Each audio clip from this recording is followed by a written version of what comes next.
Et pour être plus précis, le concept de mon TikTok, c'est de proposer des formations de secourisme en ligne pour apprendre des gestes de secours à distance et sensibiliser un maximum de personnes. Allez le suivre, tj.formation avec un S à la fin, c'est le nom de son compte, tj.formation. Et donc, t'es pompier, t'es formateur en secourisme, t'es secouriste évidemment toi-même. Excellent. Et voilà. On apprend quoi dans tes formations ? Dans les formations, on parle de tout un panel de pathologies qu'on peut rencontrer, d'interventions possibles, l'arrêt cardiaque, la crise convulsive, l'étouffement, les malaises liés à la chaleur, tout un tas de situations qu'on peut rencontrer et où finalement les gens ne sont pas tellement formés. Et mon but, c'est de permettre au grand public de savoir quoi faire en attendant les secours. Thomas, je te propose de nous citer les 3 interventions les plus courantes. Ou que ce soit les 3 formes de malaise les plus courantes, enfin je sais pas, ou de blessures les plus courantes, et de nous dire comment on doit réagir dans ces situations-là. Alors là, pas forcément la plus courante heureusement, mais une dont il est fondamental de parler, c'est l'arrêt cardio-respiratoire. Pourquoi ? Parce que en fait, chaque minute sans massage cardiaque, c'est 10% de chances de survie en moins. Donc avec un calcul rapide, vous pouvez comprendre que si les témoins ne font pas les gestes en attendant l'arrivée des pompiers et du SAMU, il n'y a quasiment aucune chance de récupérer la victime. D'accord. Est-ce que tu dis, toi, est-ce que tu expliques sur tes réseaux sociaux, c'est que vaut mieux mal faire le truc, mal faire les gestes que de rien faire du tout ? Exactement. Il vaut mieux casser une côte, c'est pas grave. C'est pas grave de casser une côte si on récupère la victime, ou même si on la récupère pas. Il vaut mieux mal faire le bouche à bouche ou ne pas le faire parce qu'il y a plein de vomi, mais au moins se concentrer sur le massage cardiaque et appeler rapidement les secours. Il vaut mieux avoir peur de mal faire que de rien faire en secourisme grand public. Donc il faut suivre les gestes. De toute façon, on est guidé quand on appelle le SAMU. Et c'est très important à rappeler aussi, c'est d'évidemment appeler le SAMU avant de commencer le massage. Bien sûr. Tout à fait. Après, on est bloqué. Une fois qu'on est lancé les mains dans le cambouis, on est bloqué. Donc, il faut prévenir le SAMU le plus rapidement possible. Mais j'insiste que sans témoin, qui est le premier maillon de la chaîne des secours qui fait les gestes, on ne pourra pas récupérer la victime. Il y a une autre intervention qu'on voit beaucoup, alors c'est une statistique française, mais on dit qu'un Français sur 2 verra une crise convulsive dans sa vie. Donc une crise convulsive, c'est pareil, une situation où les gens ont beaucoup d'a priori, d'idées reçues. Certains pensent qu'il faut mettre une cuillère dans la bouche, qu'il faut empêcher la victime de criser, qu'il faut lui tenir la tête. Je ne sais pas si ça, c'est vous des idées reçues. C'est les crises d'épilepsie en fait, c'est ça ? Les crises convulsives. Une des causes possibles des crises convulsives, c'est la crise d'épilepsie, en effet. Après, il y en a d'autres.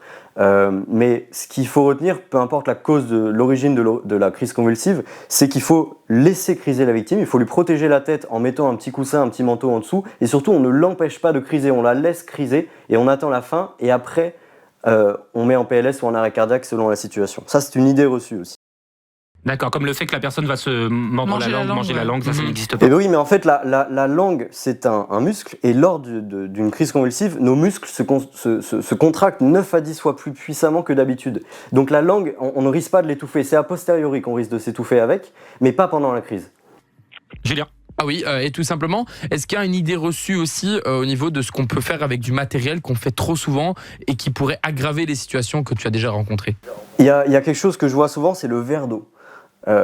Dès que quelqu'un va mal, on dit est-ce que tu veux un verre d'eau ? C'est vrai, je le dis tout le temps, incroyable, oui, c'est vrai. C'est mauvais de faire ça. C'est mauvais de faire ça si la victime doit avoir des analyses à l'hôpital après.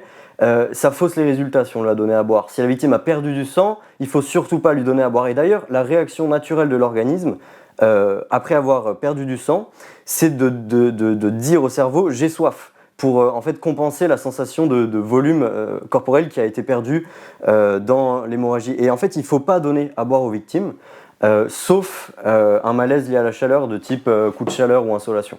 Mais sinon, on ne donne pas à boire à une victime. Je suis choqué. Ah ouais, d'accord, ok. Ah oui, j'apprends plein de trucs là. Il y a aussi un truc qu'on voit beaucoup, c'est le fait de lever les jambes sur un malaise de type pré-syncope, un malaise vagal, peut-être que vous avez entendu ce terme. En fait, on ne lève pas les jambes sur une victime qui sent qu'elle va tomber inconsciente.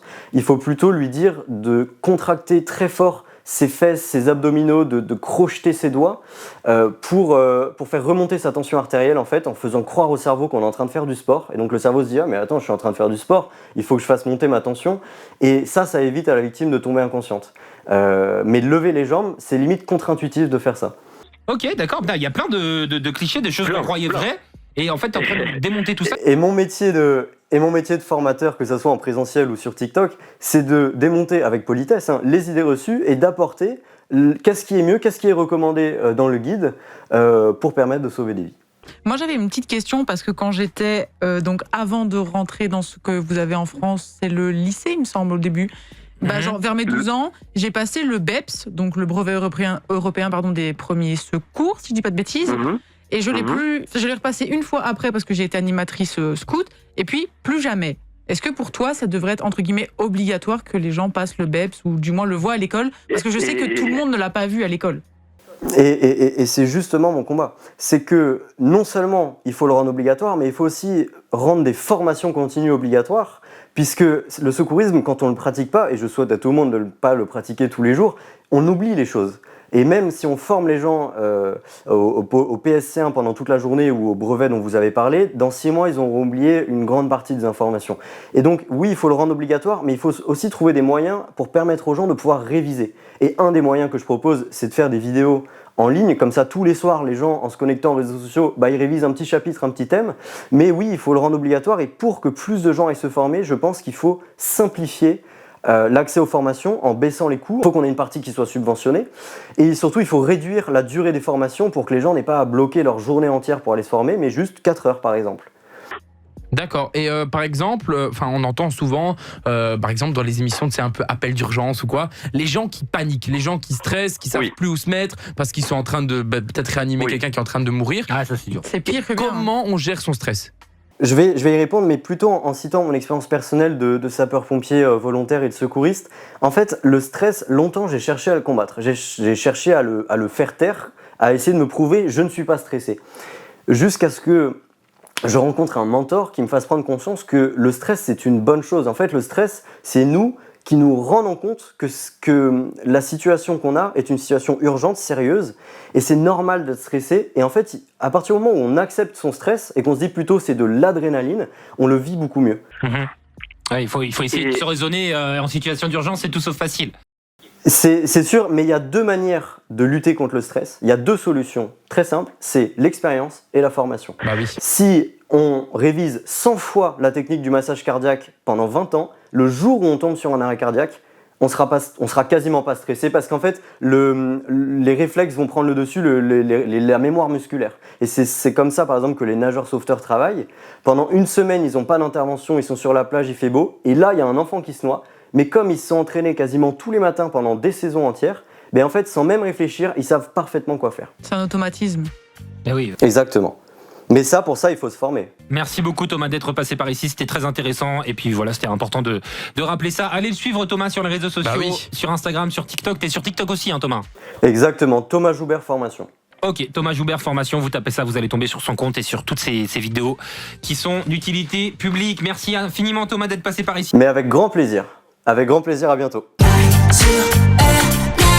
Dès 19h sur Énergie.